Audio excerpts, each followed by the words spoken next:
Un tout autre doudou, d'un tout autre genre. Tout à fait, oui. Mais c'est vrai que Prince a quelque transition. chose aussi qui nous fait du bien. C'est ça, c'est un doudou un peu poilu.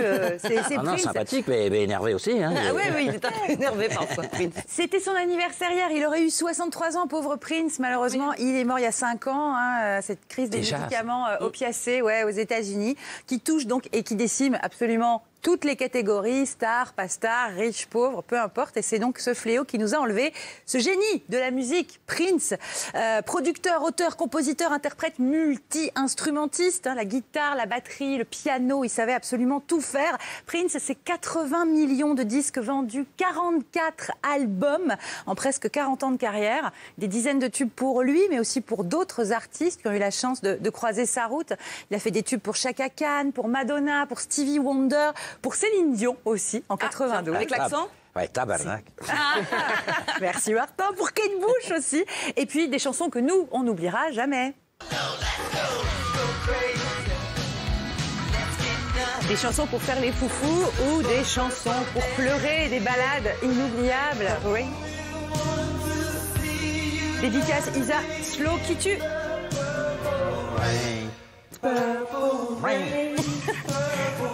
Ah, quel beau. Sinusite. Rain. Qui veut un nouvel album de Prince? Nous. Eh ben, j'en ai un. Il s'appelle Welcome to America. Il arrive le 30 juillet. Regardez, on a quelques images. You can fail at your job, get fired, rehired, and get a $700 billion tip. Come on in, sit right down, and fill up your pockets, yeah. Mass media, information overload. Welcome to America. Ça swing. Welcome to America. Ouais, ça groove même. Ouais, c'est C'est tout ce qu'on veut, en fait. Donc, c'est un vrai album de Prince. Ce n'est pas un assemblage de titres inachevés qu'on aurait trouvé au fond de son coffre-fort de Paisley Park. J'ai rien contre les trucs comme ça, mais là, en l'occurrence, il s'agit d'un vrai album, Welcome to America, qu'il avait enregistré en 2010. Il l'avait fait, il l'avait terminé, il l'avait validé, il avait même fait la tournée qui allait avec l'album pour présenter les chansons au public américain notamment, mais il n'avait pas sorti le disque parce que c'était Prince, et qu'il avait dit « J'ai pas envie de toujours donner mes meilleures chansons aux maisons de disques ».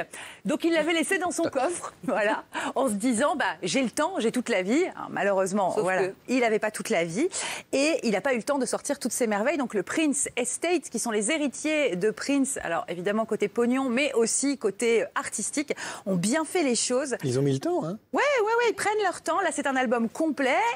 Il y a des très belles photos que vous avez pu voir. Le son est canon aussi. Welcome to America, c'est la chanson qui a accroché votre oreille. Welcome to America. Avec des chœurs. Et tout ça, ça a été fait par Prince. Ça n'a pas été terminé par quelqu'un d'autre. Et puis, il y a une chanson qui s'appelle Born to Die, qui a été dévoilée vendredi dernier. Et là, on est sur du Prince langoureux, qui peut vous rappeler de très bons souvenirs.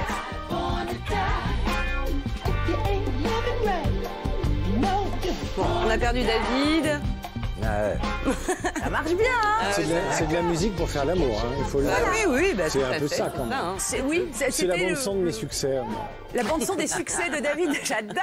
On s'apprête à vivre une belle soirée. N'est-ce Ça pas? va être chaud, ça. Je Évidemment. rêve alors, un peu, quoi. C'est langoureux, mais attention, Prince, il y a 10 ans, il écrivait sur la politique, le racisme, la désinformation, George Orwell, Barack Obama, ou encore l'héritage de l'esclavage. Donc, Vous voyez juste. il voyait quand même assez juste. Ça fonctionne très très bien, effectivement, pour sortir en 2021.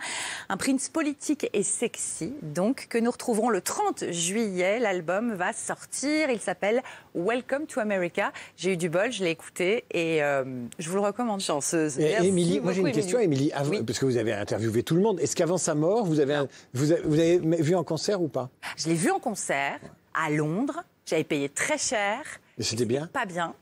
Non, c'était pas bien. Mais en fait, c'est ça qui était génial avec Prince, c'est qu'il pouvait faire un concert moyen et après, pas content de lui en sortant de scène, il allait dans un petit club. Il l'a fait à Paris très souvent et il jouait pendant 5 heures, pendant toute la nuit. Donc, il fallait prendre le bon plan, c'était d'aller directement dans le petit club. Bah oui. et pas très loin. Directement. Réserver à la une table fleur. directement là-bas. Vous avez